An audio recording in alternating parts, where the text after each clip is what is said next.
والصلاة والسلام على سيد الأنبياء والمرسلين وعلى آله وأصحابه ومن تبعهم بإحسان إلى يوم الدين أما بعد۔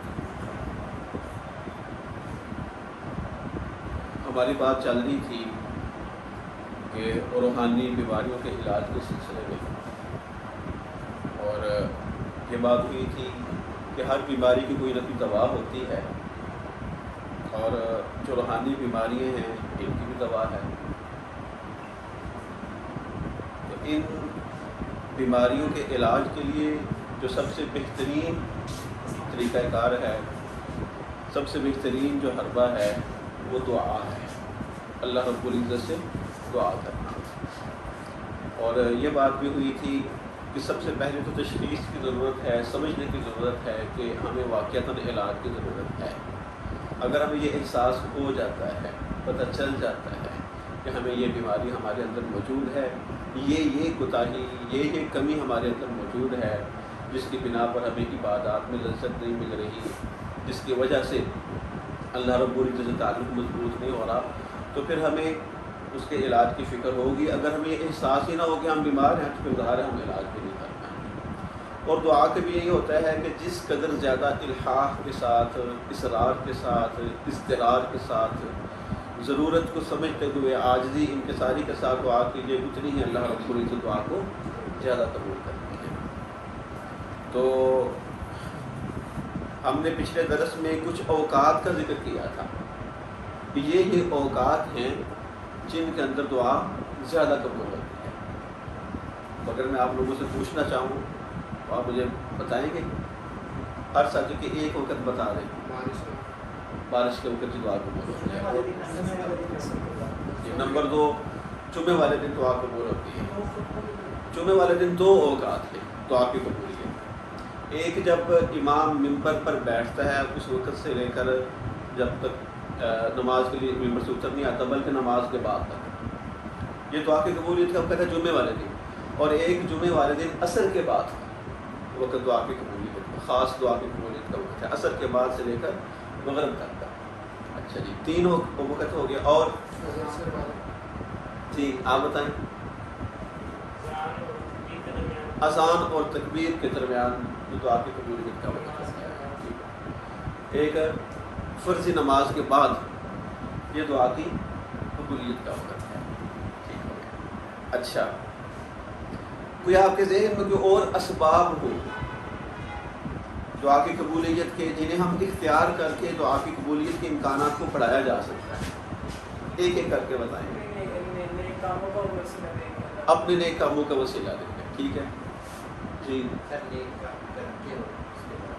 نیک کام کر کے، اللہ کے ناموں کا وسیلہ دے کر۔ اس دن بات ہوئی تھی کہ آپ دعا کے لیے باقاعدہ اہتمام کریں۔ ایک تو ان اوقات کو ملحوظ خاطر رکھیں، اور ایک خاص اہتمام کریں، طہارت کا اہتمام کریں، باوضو ہو، قبلہ رخ ہو کر بیٹھیں، ہاتھ اٹھا کر دعا کریں، دل جمعی کے ساتھ دعا کریں، خوب توجہ کے ساتھ دعا کریں۔ دعا کا آغاز اللہ کے حمد و ثنا کے ساتھ کریں۔ ٹھیک ہے، یہ ساری چیزیں ملحوظ خاطر رکھیں، جتنا ان کا زیادہ خیال رکھیں گے اتنی دعا کی زیادہ قبولیت ملتا ہے۔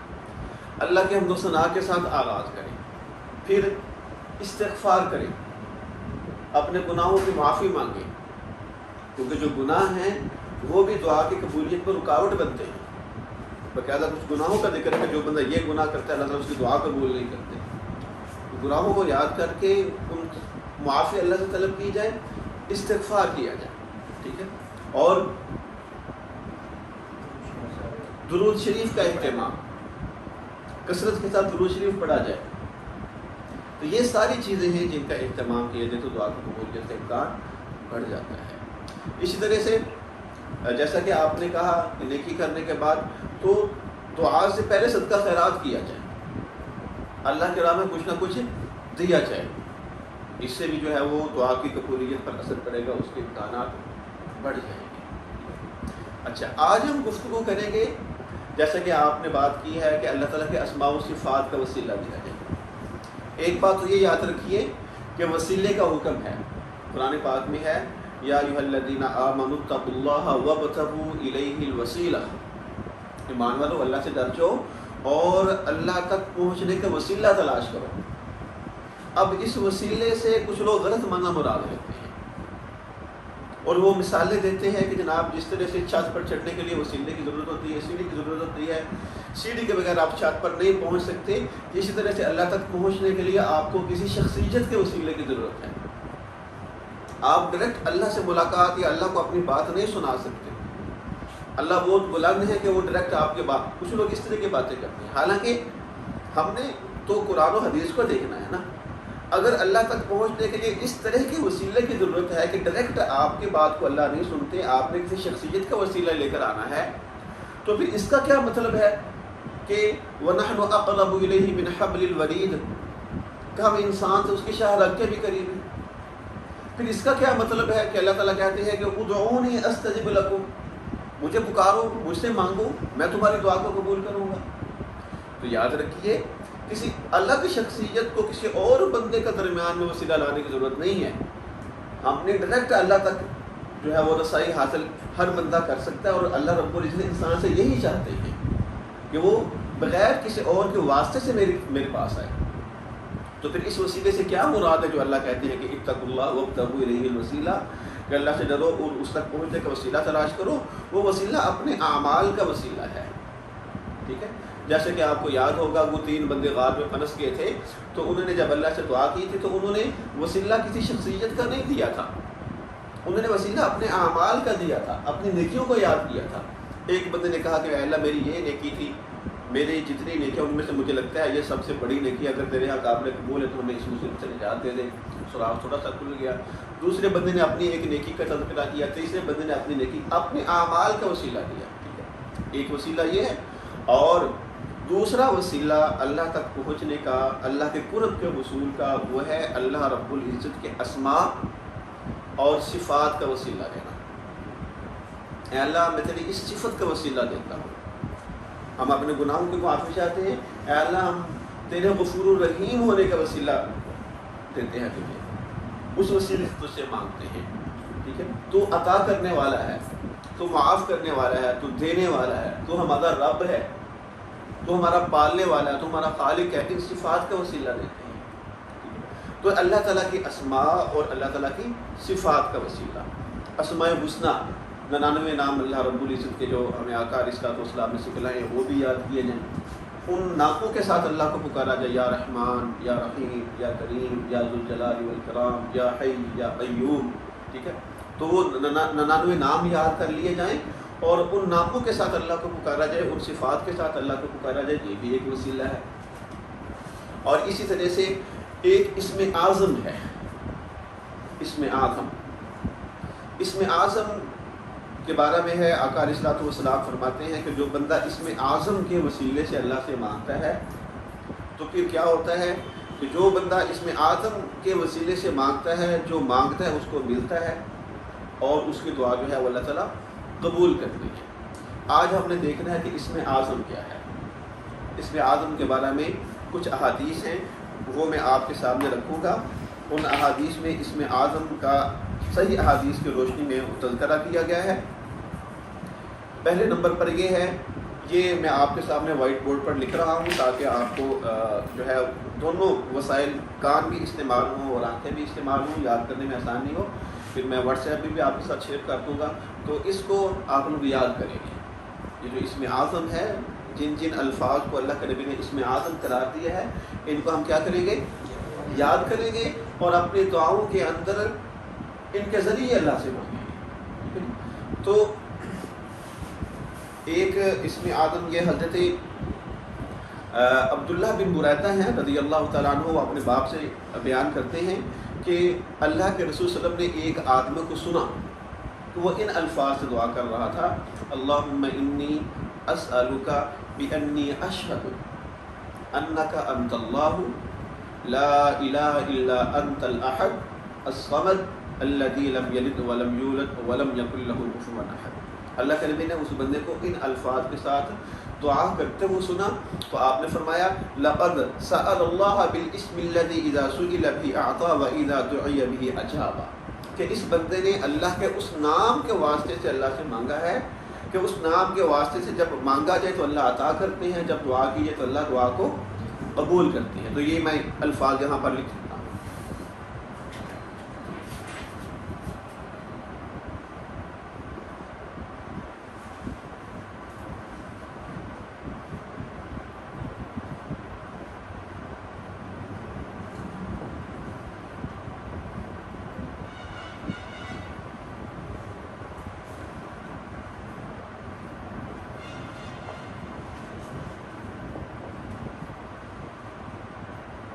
اللہم انی اسألک، کلمہ بھی دیکھتے جائیے، اے اللہ میں تجھ سے مانگتا ہوں، میں تجھ سے سوال کرتا ہوں، بانی اشہد، اس لیے کہ میں گواہی دیتا ہوں۔ کیوں مانگ رہا ہوں؟ کہ میں گواہی دیتا ہوں بانک انت اللہ، کہ تو اللہ ہے، لا الہ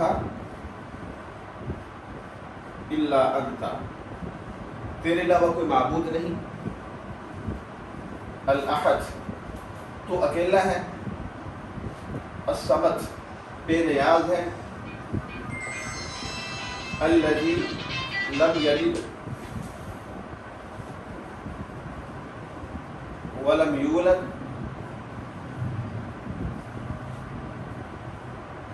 جس کی کوئی اولاد نہیں اور جو کسی کی اولاد نہیں۔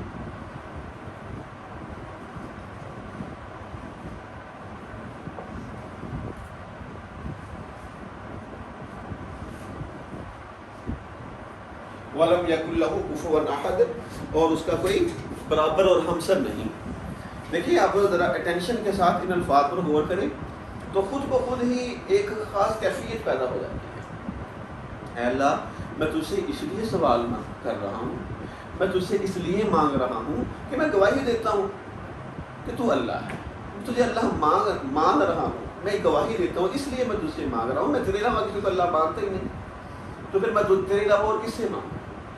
میں گواہی دیتا ہوں کہ تو اللہ ہے، لا الہ الا انت، تیرے علاوہ کوئی معبود ہے ہی نہیں، انت الاحد، تو اکیلا ہے، الصمد، تو بے نیاز ہے، لم یلد ولم یولد، تیری کوئی اولاد نہیں اور تو کسی کی اولاد نہیں ہے، کوئی تجھ سے نکلا نہیں ہے اور تو کسی سے نکلا نہیں ہے، ولم یکن لہ کفوا احد، اور تیرا کوئی ہمسر نہیں ہے۔ تو ان الفاظ کے ساتھ دعا کی جائے تو آقا علیہ الصلوۃ والسلام فرماتے ہیں کہ اس بندے نے اللہ تعالیٰ کے اس نام کے ساتھ مانگا ہے کہ جس کے ساتھ مانگا جائے تو اللہ دیتے ہیں، اور جب دعا کی جائے تو اللہ دعا قبول کرتے ہیں۔ اور ایک روایت میں ہے لقد سألت اللہ باسمہ الاعظم، اے مانگنے والے تو نے اللہ کے اسم اعظم کے حوالے سے اللہ سے مانگا ہے، تو نے اللہ کے اسم اعظم کا حوالہ دیا ہے، ٹھیک ہے۔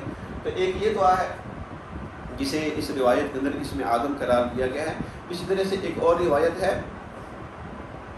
یہ حضرت انس بن مالک رضی اللہ تعالی عنہ بیان کرتے ہیں اور کہتے ہیں کہ ایک آدمی نے نماز پڑھی، ٹھیک ہے، نماز پڑھنے کے بعد اس نے یہ دعا پڑھی، اللہم انی اسألک بان لک الحمد لا الہ الا انت المنان بدیع السماوات والارض یا ذا الجلال والاکرام یا حی یا قیوم۔ ان الفاظ کے تحت اس بندے نے دعا کی تو آپ نے فرمایا لقد سأل اللہ باسمہ الاعظم، اس بندہ نے اللہ کے اسم اعظم کے ساتھ اللہ سے دعا کی ہے، الذی اذا دعی بہ اجاب واذا سئل بہ اعطی، کہ جب اس اسم اعظم کے ذریعے مانگا جاتا ہے تو اللہ عطا کرتے ہیں، جب دعا کی جاتی ہے تو اللہ تعالیٰ دعا کو قبول کرتے ہیں۔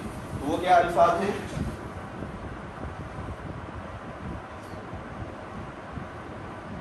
اللہم انی اسألک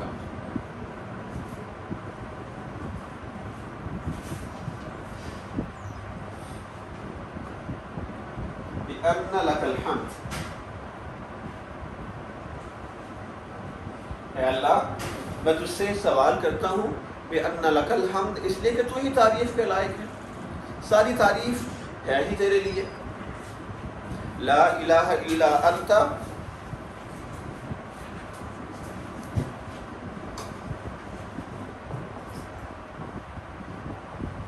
المنان، تو احسان کرنے والا ہے، لا الہ الا انت، تیرے علاوہ کوئی معبود نہیں، اور تو المنان ہے، تو احسان کرنے والا ہے، تو عطا کرنے والا ہے، بدیع السماوات والارض،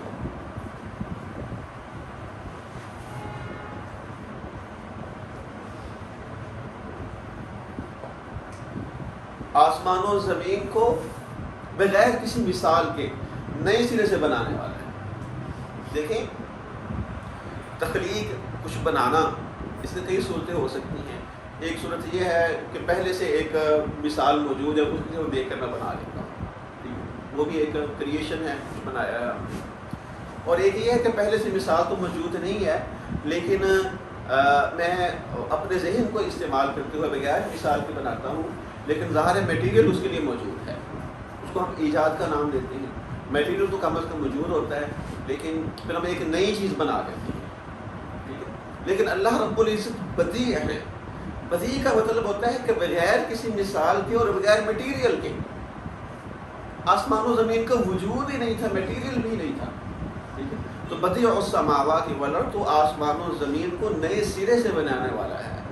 میٹیریل بھی پیدا کیا ہے، آسمان و زمین کو پیدا کیا اور بغیر مثال کے پیدا کیا ہے، ٹھیک ہے۔ تو یہ اللہ تعالیٰ کی صفات کا واسطہ دیا جا رہا ہے۔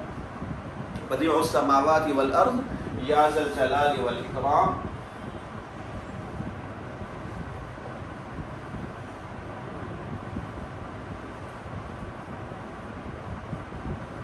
یا حی یا قیوم۔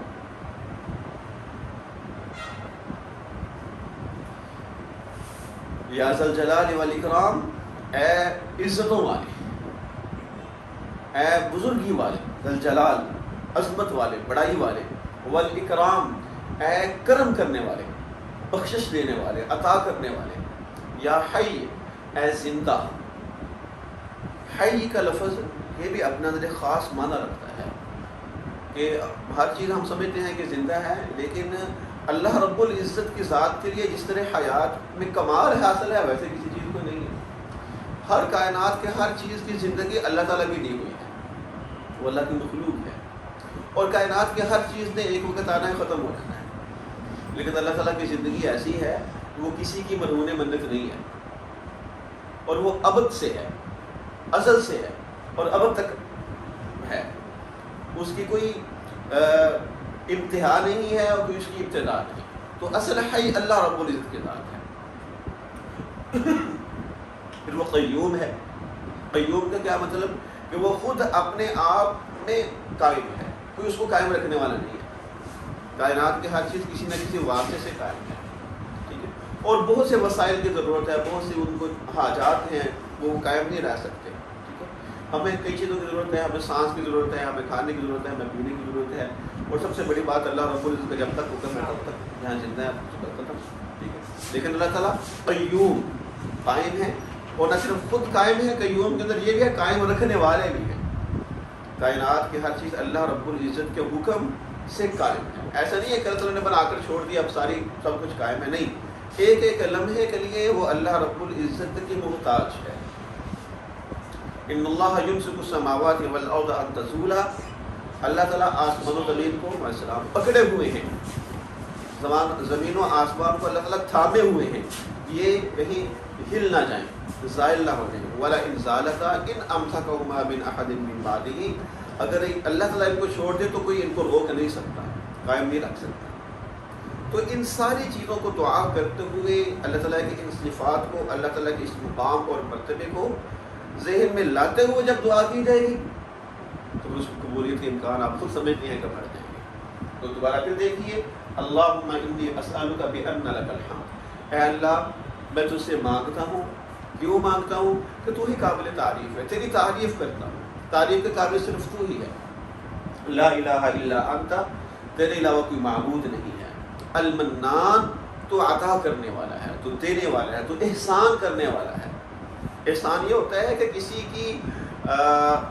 کے حق سے زیادہ اس کو دینا، ٹھیک ہے۔ تو گیا ہم اعتراف کر رہے ہیں کہ اللہ ہم حقدار نہیں ہیں، ہم اس قابل نہیں ہے کہ تو دے، لیکن تو دینے والا ہے، تو منان ہے، تو احسان کرنے والا ہے، تو کوئی حقدار نہ بھی ہو تب بھی دیتا ہے۔ تو تیری اس صفت کا ہم تجھ سے واسطہ دیتے ہیں کہ جب تو بغیر استحقاق کے عطا کرتا ہے تو ہمیں بھی بغیر استحقاق کے عطا کر دے، ہم تو حقدار نہیں ہیں، لیکن تو منان ہے، تو ہمیں نہ دیکھ تو اپنے صفات میں انت المنان، تو منان احسان کرنے والا ہے، اور تو وہ ہے کہ بدیع السماوات والارض، اتنی بلند شان رکھنے والا ہے کہ آسمان و زمین کو، ساری کائنات کو بنانے والا ہے اور بغیر مثال کے بنانے والا ہے۔ یا ذا الجلال والاکرام، اے عزتوں والے، اے عطا کرنے والے، یا حی یا قیوم، اے ہمیشہ سے زندہ اور ہمیشہ زندہ رہنے والے، یا قیوم، اے ہر چیز کو قائم رکھنے والے۔ اب ان الفاظ کے ساتھ جب دعا کی جائے گی تو پھر اس کی قبولیت خود بخود، اس کے امکانات روشن ہو جائیں گے، اور یہ اسم اعظم ہے۔ آقا علیہ الصلوۃ والسلام اس بندے کو جس نے نماز پڑھ کے یہ الفاظ پڑھے، آپ نے فرمایا لقد سأل اللہ باسمہ الاعظم، اس نے اللہ تعالیٰ کے اسم اعظم کے حوالے سے اللہ تعالیٰ سے مانگا ہے۔ اسی طرح سے یہ سورہ بقرہ کے اندر ایک آیت ہے وَإِلَٰهُكُمْ إِلَٰهٌ وَاحِدٌ لَا إِلَٰهَ إِلَّا هُوَ الرَّحْمَٰنُ الرَّحِيمُ، ٹھیک ہے جی۔ سورہ بقرہ میں دوسرے پارے میں قوم کے پاس یہ الفاظ ہیں۔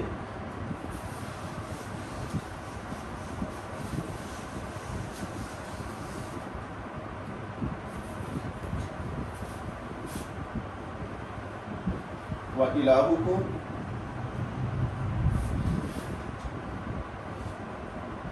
إِلَٰهٌ وَاحِدٌ لَا إِلَٰهَ إِلَّا هُوَ الرحمن الرحیم۔ اسی طرح سے سورہ آل عمران کے جو ابتدائی الفاظ ہیں، پہلی دو آیات، الف لام میم اللہ لا الہ الا هو الحی القیوم۔ تو حضرت اسماء بنت یزید رضی اللہ تعالیٰ عنہ فرماتی ہیں کہ یہ جو دو آیات ہیں، ایک سورہ بقرہ کی ہے اور ایک آل عمران کی ہے، اسماء بنت یزید کہتے ہیں کہ اللہ کے نبی صلی اللہ علیہ وسلم نے فرمایا کہ ان دو آیتوں میں اللہ کا اسم اعظم ہے، تو دعا کے درمیان، دعا کے دوران ان الفاظ کو پڑھا جائے، الف لام الہکم الہ واحد لا الہ الا هو الرحمن الرحیم، الف لام میم اللہ لا الہ الا هو الحی القیوم، ٹھیک ہے۔ یہ تین ہو گئے، ٹھیک ہے، دو دعائیں پہلی ہوگی اور ایک سورۃ البقرہ کی اور جو ہے وہ آل عمران کی ابتدائی آیات ہو گئی۔ اسی طرح سے یا ذا الجلال والاکرام، خالی یہ الفاظ یا ذا الجلال والاکرام، اس کے بارے میں اللہ کے نبی نے فرمایا الذو بیا ذا الجلال والاکرام، یا ذا الجلال والاکرام کے ساتھ چپک جاؤ، اس کے ساتھ لپٹ جاؤ، اس کے ساتھ وابستہ ہو جاؤ، کثرت کے ساتھ، الہا کے ساتھ، اصرار کے ساتھ، بکثرت دوران دعا ان الفاظ کو پڑھو، یا ذا الجلال والاکرام، یا ذا الجلال والاکرام، یا ذا الجلال والاکرام۔ تو یہ بھی مطلب ہے کہ ایسے الفاظ ہیں جن کے ساتھ جو ہے وہ دعا کی قبولیت کا جو امکان ہے وہ زیادہ ہو جاتا ہے۔ اور اللہ کے نبی کہہ رہے ہیں کہ ان الفاظ سے چمٹ جاؤ، تو میں چمٹ جانا چاہیے، ٹھیک ہے، دعا کرتے ہوئے کثرت کے ساتھ ان کو بار بار دہرانا چاہیے، یا ذا الجلال والاکرام، یا ذا الجلال والاکرام، کچھ مانگے پھر کہیں یا ذا الجلال والاکرام، پھر آگے دعا کریں پھر کہیں یا ذا الجلال والاکرام، ٹھیک ہے۔ اور اسی طرح سے یا حی یا قیوم، یہ الفاظ، اور آپ نے دیکھا ہے کہ یہ یا حی یا قیوم، یا ذا الجلال والاکرام، یہ دونوں الفاظ جو ہم نے پہلے دعا ذکر کی ہے اس میں آدمی اس میں بھی مضبوط ہے، تو وہ بھی پڑھی جائے اور ساتھ الگ سے کثرت کے ساتھ یا حی یا قیوم ان کو پڑھا جائے، یا ذا الجلال والاکرام کثرت سے پڑھا جائے۔ ایک روایت ہے کہ صحابی بیان کرتے ہیں انس بن مالک کہ اللہ کے وسلم کو جب کوئی کام، کوئی پریشانی، کوئی تنگ کر رہی ہوتی نا، کوئی مسئلہ درپیش ہوتا اور آپ اس میں سے پریشان ہوتے، تو آپ کیا کرتے؟ اذا کربہ امر قال یا حی یا قیوم برحمتک استغیث، تو کثرت کے ساتھ یہ الفاظ ادا کرتے، یا حی یا قیوم برحمتک استغیث، اے زندہ، اے قائم رہنے والے، اے قائم رکھنے والے، برحمتک استغیث، میں تیری رحمت کے واسطے سے تجھ سے مدد مانگتا ہوں۔ اور اسی طرح سے ابو ہریرہ کہتے ہیں کان اذا اہم الامر، جب کوئی اہم معاملہ ہوتا، رفع رأسہ الی السماء، تو اللہ کے نبی اپنا سر آسمان کی طرف اٹھاتے، اور واجتہد فی الدعاء، جب آپ دعا کے اندر زیادہ کوشش کر رہے ہوتے، زیادہ محنت کر رہے ہوتے، تو یہ الفاظ کہتے یا حی یا قیوم۔ تو کیا پتہ چلا کہ دعا کے اندر یا حی یا قیوم، یا ذا الجلال والاکرام، ان الفاظ کو کثرت کے ساتھ پڑھنا چاہیے. ٹھیک ہے, کتنی چیزیں ہوگی؟ 4 چیزیں ہوگی. پہلی وہ دعا اللہم انی اسألک بانی اشہد انک انت اللہ لا الہ الا انت الاحد الصمد. ٹھیک ہے, اور ایک اللہم انی اسألک بان لک الحمد لا الہ الا انت المنان بدیع السماوات والارض, اور 2 ہوگی. اور نمبر 3 سورہ بقرہ اور سورہ آل عمران, ان کی پہلی آیات. ٹھیک ہے, 3 ہوگی. اور نمبر 4 یا حی یا قیوم اور یا ذا الجلال والاکرام.